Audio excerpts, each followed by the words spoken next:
நேரங்கள் தான் இருக்கும். உயிர் தெழுந்து அப்படி உலகமே அவரை பார்த்து சாத்தானுடைய சேனை நடுங்குகிறது. உயிர் தெழுந்த ஆண்டவர் ஜைஜாண்டிக்கா நிற்கிறாரு. எங்க போனார் தெரியுமா? யாரை பார்த்தாரு தெரியுமா?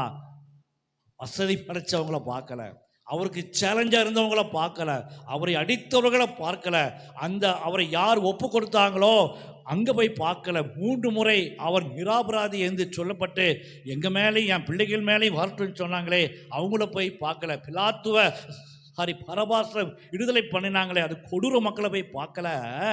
யாரை போய் பார்த்தாரு தெரியுமா? அழுது கொண்டிருந்த மக்களை தான் பார்த்தாரு. ஆமென் சொல்ல முடியுமா? கலங்கி இருந்த மக்களைத்தான் பார்த்தாரையா? இல்லை ஆமென் சொல்ல முடியுமா? தோல்வியில் இருந்த மக்களை போய் பார்த்தாரையா? இல்லை ஆமென் சொல்ல முடியுமா? பின்மாற்ற நிலையில் இருந்த தன்னுடைய சீஷர்களை போய் பார்க்கிறாரு. ஏன் தெரியுமா?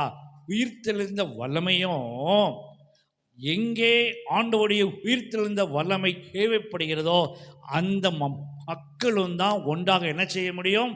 இணைந்து செயல்பட முடியும். எல்லாரும் கரங்களை தட்டி சொல்லுங்க.